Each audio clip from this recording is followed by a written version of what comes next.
everybody, and welcome to another great episode of Food and Wine. Ellen, The Culinary View the Culinary View. here in the Vineyard District. And we are always so excited to share with you an ingredient that we are harvesting at the time that you're viewing this, and a recipe from the Chef Zeke at the Vintage House Restaurant at Messina Hoff that we're recommending with that ingredient. And then the wine pairings that Paul and I have chosen that we like the best with this dish that we're showing you today. The most important thing, though, is that you are the designer of what you like to eat with what you like to drink. And so we're going to give you a few tips today. And guess what? This is healthy. This is healthy for you, my goodness. And it tastes.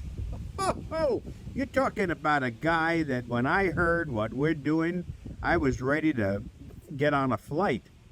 But this is fantastic. It's wonderful. Chock full of flavors. It's just packed with a lot of flavor. It's a perfect soup for a cold winter day. It warms you right up.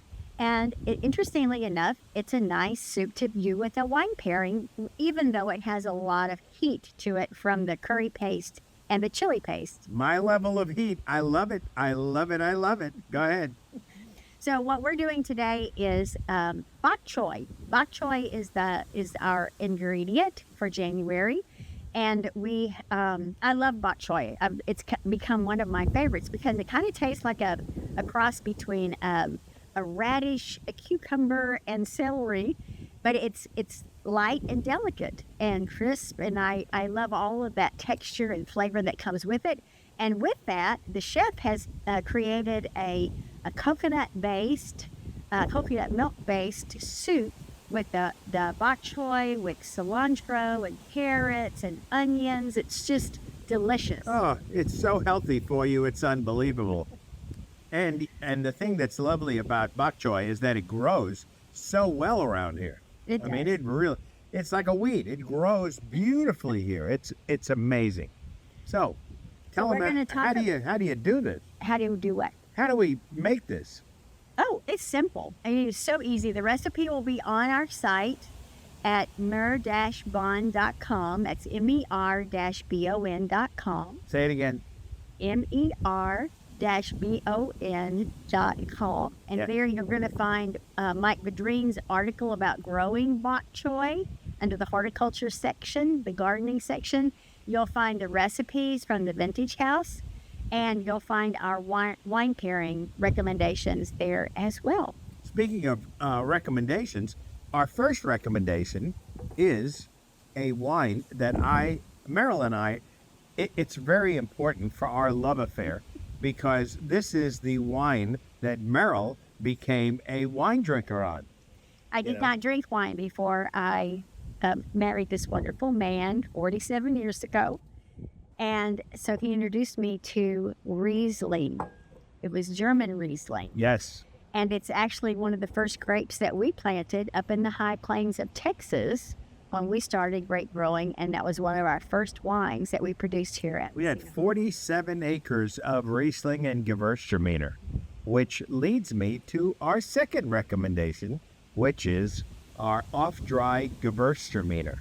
Now, the thing that's beautiful about these wines, first of all, the label is breathtaking. The label is lovely.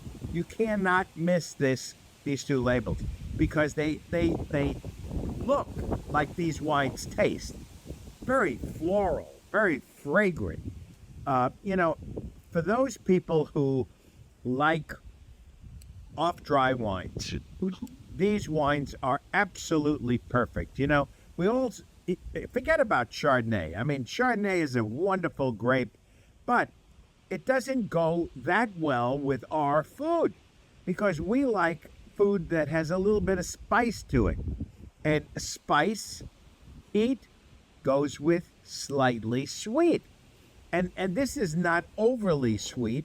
It's just lovely sweet. It just has an essence of sweetness and fruitfulness about it. That's why Paul and Karen created this line, what they call the off-dry line, and it includes the Riesling, the Gewürztraminer, and a Muscat Canelli. What I love about them is that they make perfect food pairing wines. Oh, because they go with so many so things. so easy. Yes. So easy. Yes, and it speaks to a broad audience of wine lovers because you're trying to entertain. You don't really know everybody's palate. These wines are very easy to incorporate into a party or dinner. And they're quaffable, as we say. Quaffable. That word, quaffable. Okay. You know what's beautiful about that word? Because it's lower in alcohol. So you're looking at 11 and a half, 12% alcohol. So you're not going to get all of your guests, stumbling around while you're enjoying this great, wonderful food. These wines are the perfect wines for holiday because when you think of stuffing and you think of turkey and you think of ham, and even if you're thinking of lasagna and veal parmesan, if you're an Italian heritage like us, we like those dishes like lasagna and manicotti for Thanksgiving. We're not the big bird people, but these wines go with just about everything. And it's so nice because they'll appeal to 80 to 90% of the people who say they like wine. So during the month of wonderful. January, we do eat a lot of fish stew. We eat a lot of baked fish, and we do things that are hot. We don't eat much salad during that time period, and yet these wines are perfect with those dishes. And I'll tell you, this Gewürztraminer has all of the fruit that is reminiscent of Gewürztraminer is lychee. Mm-hmm. And if you can pick up some lychee juice concentrate, please do so. Because if you take some of that lychee concentrate and put it in a glass, or lychee juice, it's a fruit, so you get some juice out of it. And I have to tell you, one of the ingredients in this soup is ginger, fresh grated ginger, and it goes so well with Gewürztraminer. It's a perfect pairing. Gewürztraminer was the grape in the 60s that I thought was going to be the booming wine of America. Unfortunately, Gewürztraminer doesn't roll off the tongue nearly as easily as some of the other varietals. So Gewürztraminer has been there, and when you go to Germany and when you go to Alsace, you taste these Gewürztraminers and they're heavenly. They're wonderful. So all the cilantro's blowing away.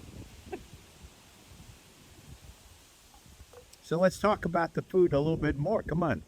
Well, it's so easy. I will tell you that the dish most of the time is in the prep and mise en place, chopping all the vegetables up and getting everything ready. But once you put it in, start the pan, sautéing the garlic and the ginger, and then adding your liquids.